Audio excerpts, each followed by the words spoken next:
My name is Langmia, Kehbuma Langmia.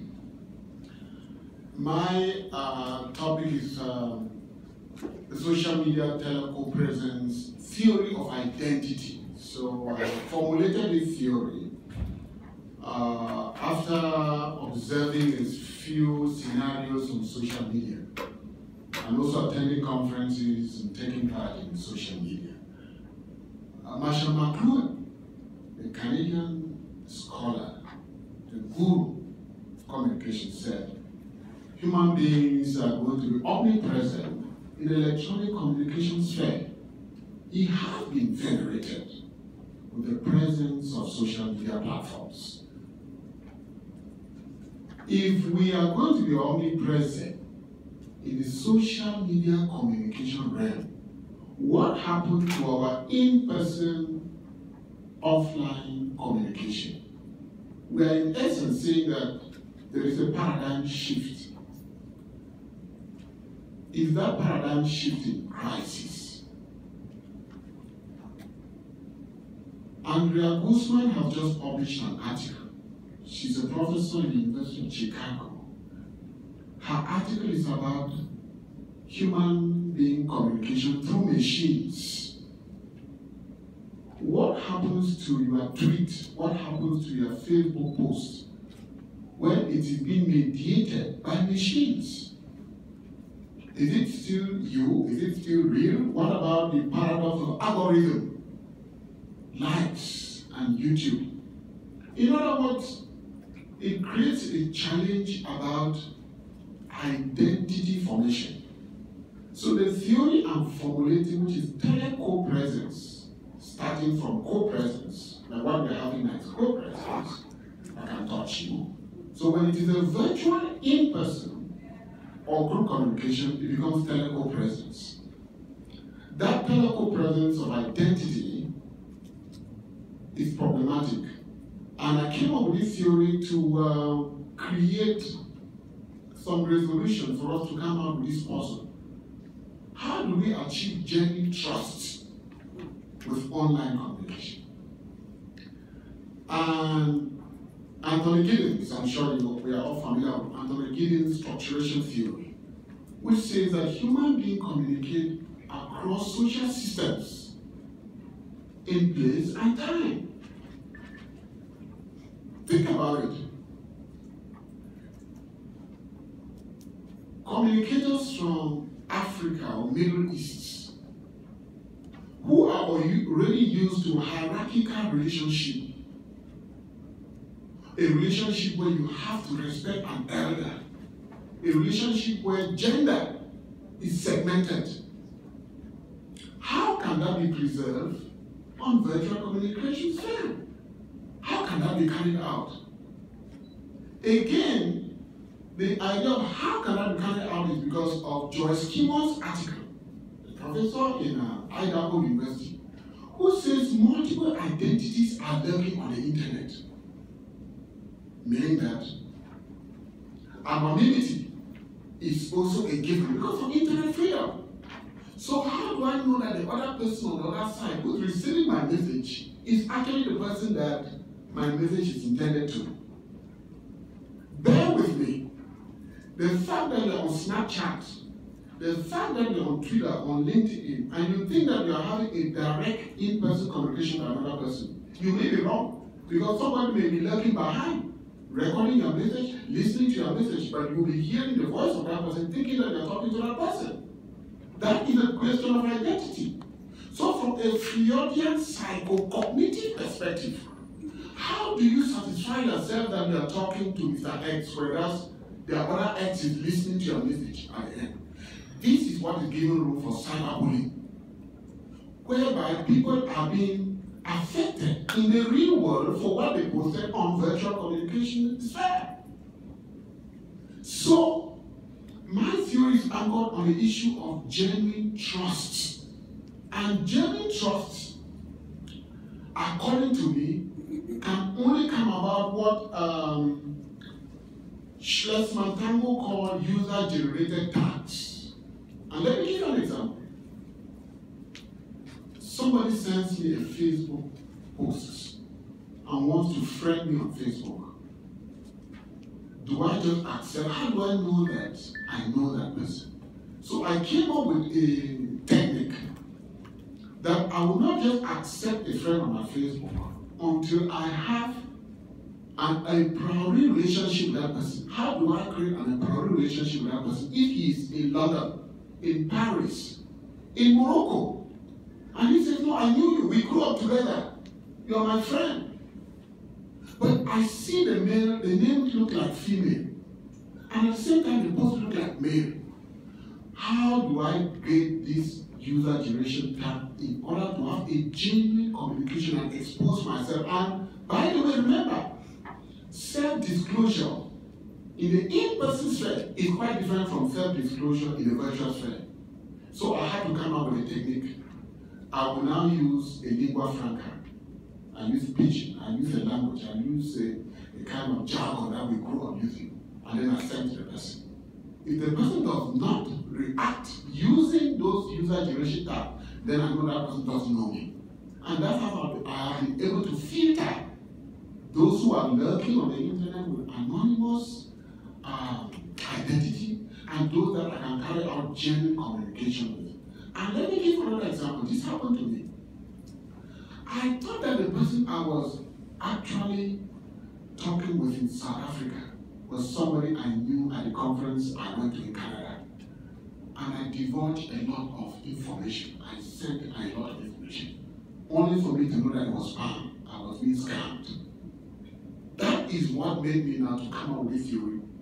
That how do we achieve genuine trust? In other words, you know that you can actually divulge some truth about what you are being required to do on virtual video. Because right now, I'm seeing you, I know you don't have a gun with you, I know you're a simple person, I know you can at least have a high five. But this is quite different if you were in Chicago chatting with me on Snapchat, on Facebook, on LinkedIn, on YouTube, or whatever. This is a problem that Marshall McLuhan did not foresee when he said human beings were going to be omnipresent on electronic media. And again, is the medium still a message according to Marshall McLuhan? Is the medium still a message when we have the media? When he was talking about the medium, he was referring to television. He was referring to the traditional media. But what's happening today? We are now, according to Andrea Guzman, being remote controlled by the machines. We move from Facebook to Instagram. From Instagram, we go to Snapchat. Next time, they are going to pull us. Are we robots? No, why are we? And when we are obeying all this movement and we are uploading a lot of stuff about ourselves, who is archiving this? Who has access to them? Will we have access to them when we die? Will people who inherit us have access to them when we die? From a psychological point of view, why are we doing this? Because we believe that the message we are sending to the person that we are sending, that same person accepting that message. But there's a machine. There's a machine that is a mediator. So the Shannon-Weaver model has also been debunked. It's no longer encoder, decoder, it's no longer sender, receiver. There are so many receivers. You can tweet and retweet. You can tweet and retweet. What does that mean? No, these are things I'm trying to question with this theory. And I don't know whether it bothers you, but it does with me. That when I tell my students that I want a 2-page assignment to be given to me on Monday, they say, oh no, it's too much. I say, but your text from Monday to Sunday is already about 8 or 9 pages. If somebody were to download and then they all have it. No, but that is the truth. Do you know that if you gather all your text messaging, and I also surprised them, I said, are you texters or talkers? Are you texters or talkers? Do you spend more time on the phone using voice, or you spend more time on the phone using text?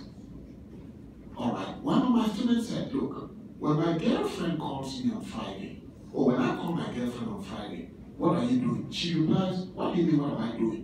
But when I text my girlfriend on Friday, what are you doing? Cool, chilling. Text.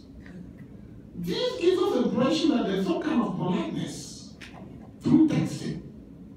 But when we use voice, we come across as real. We come across as the person that is in the real world. And so we now get into that our chit-chat back and forth. But when you text, it's cool. So when we are texters now, it means that as again, we spend more time online than we are offline. So does it mean that with Second Life and with this issue of virtual communication, human beings are going to redefine the concept of space and time? And if we are going to redefine the question of space and time, what happens to multiple identities? What happens to anonymity? And again, listen, my paper argues, in fact, this paper has just been published by the Journal of Social Media Society, that this is not to discount the fact that anonymity has no place on the internet. No, on the contrary. I believe that some ideas can be transmitted anonymously, like with Black Twitter or with a Republican or Democratic Party affiliates. But my issue is about genuine trust, whereby self-disclosure is almost asymmetrical and diagonally in line with what happens in the co-presence world. That is hard to achieve. Why? Because of this virtuality, the question of virtuality, the question of fuzziness. F-U-Z-Z-I-N-E-S, fuzziness. If something is fuzzy, you always want to step back. And that's what's happening with the virtual realm of communication. And I will not. The last part of my paper also questioned the issue of fact check. Who is fact checking the fact checkers? We have been to a last conference. One of the presenters from factcheck.org came here and said we should go to factcheck.org in order to verify information before we can retweet. Verify information before we can fast forward. From whose perspective? From whose perspective are we doing the fact checking? From whose standard? Again, coming back to the question of identity. Ramsey's article of 2013 about Muslim women who were sending messages on social media to their friends outside the Middle East, let's say in Europe. They realized, that article, they realized that the same culture that restricts female and male communication in the Middle East was still predominant in the online world. But how is that possible when we believe that the internet has liberty? When we are free to be on the internet? They were only going to achieve that by user generation tags, using Arabic tags, using some kind of statement from the Quran, whether this is male or female. Now the issue of gender is also murky. And if the issue of gender is murky, the issue of race is murky, as my colleague just presented, the issue of race is murky, people who are biracial, for instance. How do I know that Black Twitter is for Black people only? How do I know that my message is only going to Black people on Black Twitter? It's murky. So fact checkers, who is checking the fact checkers? How do fact checkers authenticate this kind of information? By coming back to the real world of existence? So that's what I'm trying to challenge. Yeah, and to come back to the real world of existence, does it mean that we compress the notion of space and time? Do we travel to South Africa? Do we take a plane to South Africa to verify where that tree came from? So again, I know my time is up, but I'm open to challenge from this article that I published in the Journal of Social Media Society. Go and read it, and let's continue this debate about teleco presence theory of identity. Thank you so much.